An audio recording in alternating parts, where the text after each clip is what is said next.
आप सभी को पुरुषोत्तम मास की हार्दिक शुभकामनाएं। आप सभी के जीवन में माता लक्ष्मी और भगवान विष्णु की कृपा सदैव बनी रहे, ऐसी मेरी शुभकामनाएं हैं। मैं डॉक्टर मनीषा शर्मा आप सबका हृदय से स्वागत करती हूं। आज के इस वीडियो में मैं आपको अधिक मास में पड़ने वाली परमा एकादशी के बारे में विस्तृत जानकारी दूंगी कि ये एकादशी का व्रत हमें कब करना है, इसकी पूजा विधि क्या है, व्रत का महत्व क्या है, आज के दिन हमें क्या करना चाहिए, क्या नहीं करना चाहिए, पारण का समय क्या है, पूजा का शुभ समय क्या है, आदि के बारे में बताऊंगी। तो चलिए अपने इष्ट देव को प्रणाम करते हुए आज की इस वीडियो का शुभारंभ करते हैं। अधिक मास के जो देवता हैं वो भगवान विष्णु हैं। इस पवित्र महीने में पूजा पाठ, व्रत, उपवास, दान धर्म आदि कार्य करने से परिवार के सभी सदस्यों पर श्री हरिनारायण भगवान विष्णु की कृपा बनी रहती है। अधिक मास के कृष्ण पक्ष में पड़ने वाली एकादशी को परमा एकादशी के नाम से जाना जाता है। ये एकादशी अत्यंत दुर्लभ एकादशी है क्योंकि यह हमको 3 साल बाद ही प्राप्त होगी। तो अधिक मास में जो भी त्योहार और व्रत पड़ते हैं उनका विशेष महत्व होता है। जब हम भगवान विष्णु की पूजा करते हैं इस एकादशी पर तो हमें दुर्लभ सिद्धियों की प्राप्ति होती है। ये एकादशी दुर्लभ सिद्धियों को देने वाली है, धन को देने वाली है, दरिद्रता को दूर करने वाली है।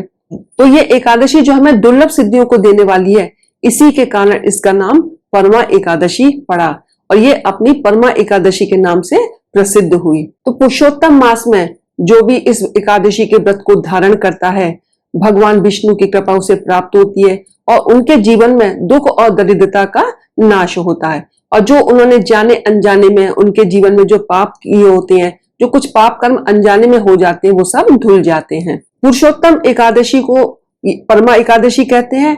इसे हम पुरुषोत्तम कमला एकादशी के नाम से भी पुकार सकते हैं। तो इस एकादशी का व्रत हमें 12 अगस्त को प्राप्त हो रहा है। उस दिन शनिवार का दिन है, तो हम सभी उस दिन 12 अगस्त शनिवार को परमा एकादशी का व्रत करेंगे। देखिए, जो भी भक्तगण किसी कारणवश अगर इस व्रत को नहीं कर पाता है तो उस दिन वो भगवान विष्णु की पूजा अवश्य करे और परमा एकादशी की कथा का श्रवण अवश्य करना चाहिए। परमा एकादशी का जो हम व्रत रखते हैं उसका क्या महत्व है? देखिए, कहा जाता है कि जो भी साधक इस व्रत को करता है वो पुनर्जन्म के चक्र से मुक्त हो जाता है और बाद में वो बैकुंठ धाम को जाता है। ये कहा जाता है कि एक बार कुबेर जी ने इस व्रत को किया तो जिससे प्रसन्न होकर भगवान भोलेनाथ ने, भगवान विष्णु ने उन्हें धन के देवता के पद पर नियुक्त किया। इस व्रत में इतनी शक्ति है कि जो भी इस व्रत को करता है उसके जीवन से दुख और दरिद्रता का नाश हो जाता है और जीवन में सुख और समृद्धि आती है। उसके रास्ते सुलभ बनते हैं और भगवान की कृपा उसको प्राप्त होती है। चलिए अब जानते हैं पूजा का शुभ समय क्या है, ये एकादशी हमें कब प्राप्त हो रही है। एकादशी तिथि 11 अगस्त को सुबह 5:06 से आरंभ हो जाएगी और इसका समापन 12 अगस्त को सुबह 6:31 पर होगा। पारण का समय है 13 अगस्त को प्रातः 6:06 से 8:20 तक और पूजा का जो शुभ समय प्राप्त हो रहा है हमें 12 अगस्त को, वो 7:28 से 9:07 तक प्रातः का रहेगा। देखिए, जो ब्रह्म मुहूर्त में पूजा होती है किसी भी व्रत और अनुष्ठान में, वो बहुत ज्यादा महत्वपूर्ण होती है। तो सभी लोग तो देखिए ब्रह्म मुहूर्त में पूजा नहीं कर सकते, तो जो मैंने आपको ये शुभ समय बताया है आप उस समय इस पूजा को कर सकते हैं। पूजा विधि देखिए, सभी जैसे हम हर व्रत अनुष्ठान में सुबह जल्दी उठते हैं तो ऐसे हमें जल्दी उठना है। स्नान करने के बाद भगवान सूर्य को अर्घ्य प्रदान करना है। उसके बाद अपने मंदिर में आकर के परमा एकादशी व्रत का आप संकल्प लीजिएगा और अपनी मनोकामना को बोल सकते हैं। इसके बाद आप भगवान विष्णु को अभिषेक कराइएगा, उनको पीले वस्त्र धारण कराइएगा, पीले पुष्पों की माला अर्पित करनी है, पीला भोग रखना है और मौसमी फल जैसे केले, आम आदि का उन्हें भोग लगाइएगा। भगवान विष्णु की विधिवत पूजा अर्चना करनी है। उन्हें विष्णु चालीसा का पाठ कर सकते हैं, विष्णु सहस्त्र नाम का पाठ कर सकते हैं, आज गीता का पाठ भी कर सकते हैं और माता लक्ष्मी की पूजा भी हमें उनके साथ साथ करनी है। इसके बाद आपको कथा का श्रवण अवश्य करना है और इसके बाद आरती करनी है और क्षमा याचना मांगनी है। तो आपको पंचोपचार या षोडश उपचार दोनों में से कोई सी भी आप पूजा इस दिन कर सकते हैं। प्रातः काल की पूजा संपन्न होती है, इसी तरह से आपको सायंकाल में भी पूजा करनी है। भगवान विष्णु के समक्ष एक 4 मुखी दीपक आपको जलाना है। घी का दीपक आप जलाइएगा, उसमें थोड़ी सी हल्दी डाल दीजिएगा और भगवान विष्णु की आरती करिएगा।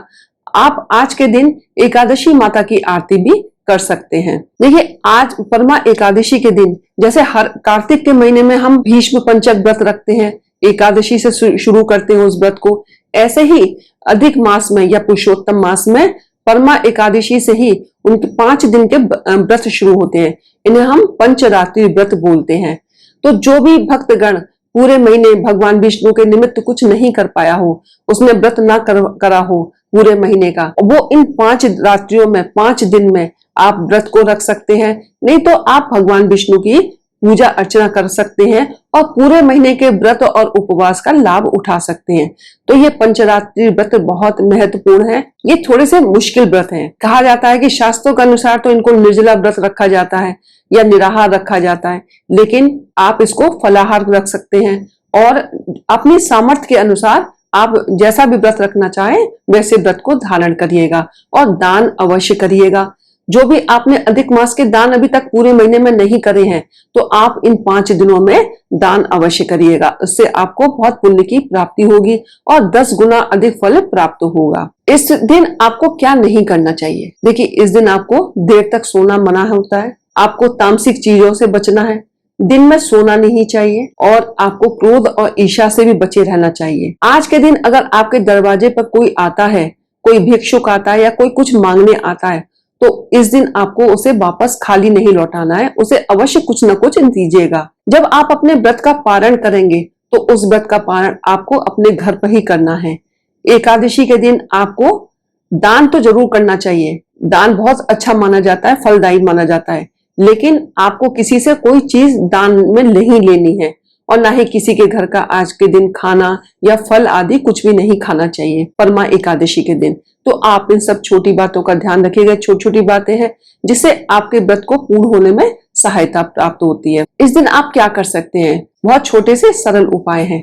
आप इस दिन भगवान विष्णु को 33 पान के पत्तों की माला अर्पित कर सकते हैं। आप इस दिन भगवान विष्णु को 33 मालपुओं का भोग लगाकर ब्राह्मण को दान कर सकते हैं। 33 की संख्या में दान करना बहुत ही शुभ माना जाता है। तो जो अभी तक आपने कोई दान नहीं किया है, आज एकादशी के दिन आप वो दान कर सकते हैं। भगवान विष्णु को केसर से मिश्रित दूध से आप अभिषेक करिएगा। आप उनको मखाने की खीर अर्पित कर सकते हैं भोग में। परमा एकादशी के दिन गीता का पाठ करना बहुत शुभ माना जाता है। तो आप गीता के 11वें अध्याय का आज पाठ कर सकते हैं। यदि पूरी गीता नहीं पढ़ सकते तो आप 11वें अध्याय का पाठ करिएगा। पीपल की पूजा हम सभी जानते हैं कि हम हर एकादशी के दिन पीपल की पूजा करते हैं। पीपल की पूजा आज शनिवार का दिन पड़ रहा है, तो ये हमारे पितरों के लिए भी पूजा हो जाती है। तो आप इस दिन पितरों के निमित्त भी पीपल के वृक्ष में आप दीपक लगाइएगा और पीपल के वृक्ष को जल से सींचिएगा। और भगवान भोलेनाथ की भी पूजा हमें करनी है। सावन का महीना चल रहा है, भगवान भोलेनाथ को, भगवान विष्णु को, शनिदेव की आदि की सभी की पूजा हमें विधिवत करनी है। तो इस तरह से आप एकादशी व्रत की पूजा करिएगा।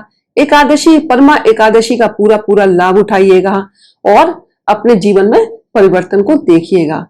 तो आज की वीडियो में बस इतना ही। यदि आपको आज की वीडियो मेरी पसंद आई हो तो प्लीज इसे लाइक करिएगा, चैनल को सब्सक्राइब करिएगा, शेयर करिएगा और बेल आइकन को प्रेस करिएगा, जिससे मेरी आगे आने वाली वीडियोस का नोटिफिकेशन आपको प्राप्त हो सके। तो चलिए, बोलो लक्ष्मी नारायण भगवान की जय हो। हर हर महादेव, जय भोलेनाथ।